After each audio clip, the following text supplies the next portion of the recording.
작년 10월에 교회장 취임을 하고 벌써 6개월째 되었습니다. 상당히 좀 바쁜 시간이었고요. 여러 가지 하고 싶은 일들은 많았는데 돌이켜보면 제대로 하지 못한 것들이 너무 아쉬워서 조금 서운한 감정도 없지 않아 있습니다. 그러나 남은 기간 최선을 다해서 우리 전주교회 발전을 위해서 또 우리 전주교회 모든 교회들과 또 목사님들, 장로님들 위해서 잘 헌신하도록 최선을 다하겠습니다.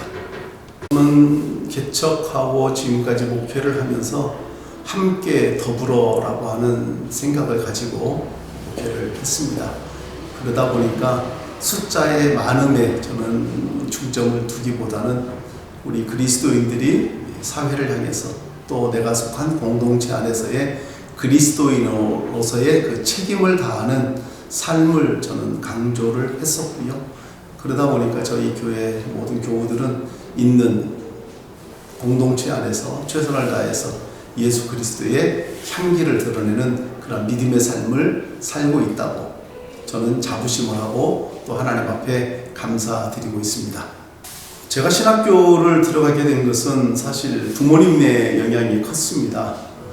저희 부모님께서 아들들 중에 하나는 목회자를 만들고 싶다라고 하는 옛날 어른들의 표현에 의하면 서원을 하나님 앞에 했었고, 저를 놓고 특별히 기도하신 것은 아니지만 그래도 부모님이 그렇게 하나님 앞에 약속하셨다 그러면 아들들 중에 누구 한 사람은 주의 일을 해야 된다 그러면 제가 해야 되겠다 싶어서 1999년도에 제가 신학교를 입학하게 되었고요. 그 전에는 직장 생활을 열심히 잘 하다가 그 하나님의 부르심이라면 그 부르심, 또 부모님이 하나님 앞에 서원한 약속을 따라서 1999년도에 제가 신학교를 입학하게 되었습니다. 그 입학할 때 저는 이미 결혼을 했었고 또 자녀를 딸 하나를 출산한 그런 상황이었는데 제가 신학교를 입학하게 되었고 지금까지 이렇게 견디며 살 수 있었던 것은 온전히 하나님의 은혜였고 또 지금도 역시 하나님의 은혜를 힘입어 믿음으로 살고 있습니다. 제가 처음 교회를 다닌 것은 전주 중부교회였고요. 저희는 집은 전주 중화산동 2가에 살고 있었는데 저희가 중화산동에서 중부교회까지 교회를 다니게 된 이유는 당시에 저희 큰 할아버지 김성배 목사님이 전주 중부교회 담임 목사님으로 계셔서 부득이하게 저희가 저 어렸을 때 이제 중부교회까지 출석을 했다가 저희 큰할아버지가 중부교회에서 은퇴하시고 난 다음에는 집 가까운 데로 교회를 옮기라고 해서 저희가 어렸을 때 제가 시온교회를 출석을 했고 또 고등학교를 졸업하고 대학부를 다니면서 시온교회에서 산돌교회가 분립되어졌을 때에 저희는 다시 산돌교회로 교회를 옮기게 되었고 거기에서 결혼을 하고 그리고 신학교를 가게 되었고 그때 당시 한일신학교의 학장이셨던 강택현 목사님의 영향을 받아서 참 신실한 목회자가 되고 싶다 싶어서 신학교를 입학하고 나서는 제가 산돌교회를 떠나서 이제 다른 교회의 교육전도사부터 시작을 해서 이제 전주 태광교회, 진안 정천중앙교회, 전라남도 광양의 광명중앙교회, 군산에 있는 군산동신교회에서 목사 안수를 받고 1999년 11월 달에 전주로 나와서 전주 채움교회를 개척하게 되었습니다.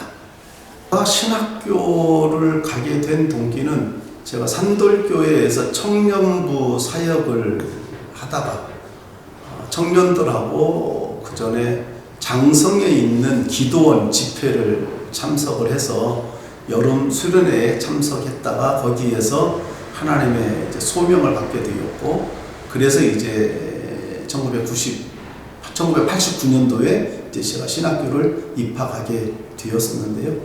물론 그 전에 이제 저희 고조부부터 저는 이제 신앙을 가지고 있었던 그러니까 한국의 기독교가 처음 유입될 때부터 저희 선친들께서 예수를 영접하고 지금의 현재 3대 제1교회를 개척하셨고 그 교회를 개척하시고 난 다음에 삼례에서 최초의 근대식 교육기관인 영흥학교를 세우기도 하셨고, 그게 지금의 현재의 삼례중앙초등학교로 국가가 이제 지정이 되어졌고요. 그런 영향을 받아서 어려서부터 자연스럽게 기독교의 영향을 받았고, 제가 이제 신학교를 가게 된 것은 제 기도원 집회 참석했다가 거기서 하나님의 부르심을 받아서 그 다음 해에 신학교를 가게 되었습니다. 제가 청소년 때에 시용교회 다닐 때에 시용교회를 목회하셨던 박봉윤 목사님의 영향이 저한테는 상당히 컸다고 생각이 되어지고요. 어떤 면에서요? 그분이 월남하셨던 목사님이신데 참 신앙의 신실함을 보고 배웠던 걸로 제가 기억이 되고요. 그 다음에 산돌교회가 시온교회로부터 분립되어지고 난 다음에 산돌교회에서 사역을 하셨던 강택현 목사님을 통해서 목회에 대한 열정을 배우게 되었습니다. 강택현 목사님이 살아계실 때에 강대상에서 마이크 없이 맨 육성으로 설교하셨던 그런 모습들을 보면서 참 마음이 뜨거워졌던 경험들이 있었고요. 또 그분이 청렴하게 사셨던 그런 모습들을 보면서 나름대로의 저의 목회관을 가지게 되었다고 생각이 듭니다. 제 아내 홍명자 사모는요, 제가 직장 생활할 때에 저희 아버지의 중매로 만나게 되었고요. 저희 아버지한테 제가 소개를 받았을 때에 참 믿음에 신실한 사람이었다라고 저는 소개를 받았는데, 만나고 보니까 사실은 저희 처가댁이 예수를 안 믿는 집이었는데도 불구하고 제 아내가 교회 생활을 열심히 참 잘했던 그런 추억들이 있었습니다.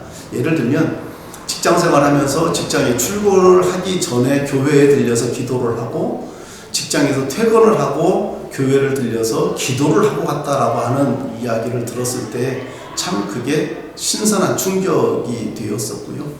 사실 제가 신학교 간다고 할 때에 제 아내가 사실 반대한 것이 컸습니다.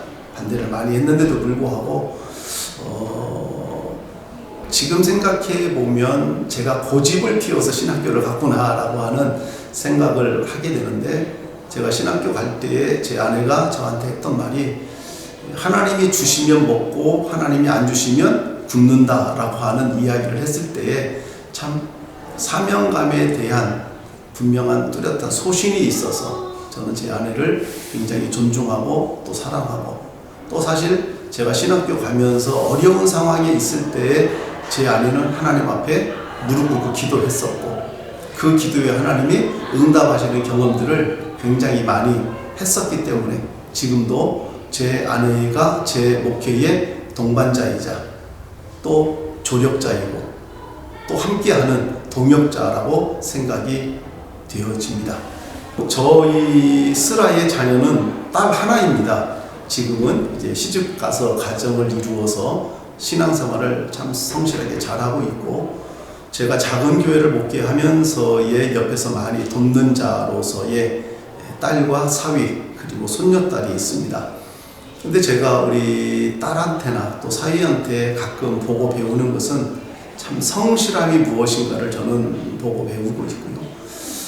저희 딸 가정이 저희 손녀를 신앙생활을 시키는 것을 보면서 참 도전을 많이 받을 때가 있습니다. 저희 손녀딸이 7살인데요. 유치원을 갔다가 오면 큐티를 해야 되고요. 성경을 읽어야 되고요. 그 다음에 큐티를 할 때에 그 큐티 내용을 따라서 집에서 반드시 그것을 실천하게 하는 그런 교육을 시키는 것을 보면서 과연 유대인들이 쉐마 교육을 할 때 이렇게 하지 않았을까라고 하는 생각을 다시 해보게 되었습니다. 그리고 저희 교회 이제 모든 성도들을 다 저희가 자랑할 만하지만, 우리 성도들 누구 한 사람을 제가 지칭하기보다는 저희 성도들이 참 좋은 것은, 첫째는 목회자에 대한 존중심입니다. 목회자에 대한 존중심이 있어서 참 제가 목회를 하는 데 있어서 많이 협력자들이 되셨고, 또 제가 하나님의 뜻에 따라서 교회가 이런 일을 해야 됩니다라고 제가 이야기할 때에 우리 성도님들은 한 번도 아니다라고 말씀을 하시는 분이 한 분도 안 계셨고, 또 제가 노예 일을 하고자 할 때에도 저희 장로님들을 비롯한 우리 권사님들이랑 우리 집사님들 모두가 다 한마음으로 협력해 줬고 뒤에서 응원해 주셨고 기도해 주셨고, 그래서 제가 오늘 이 자리까지 있었기 때문에 저는 저보다도 우리 성도들이 훨씬 더 훌륭하신 분들이다 라고 그렇게 생각을 하고 있습니다.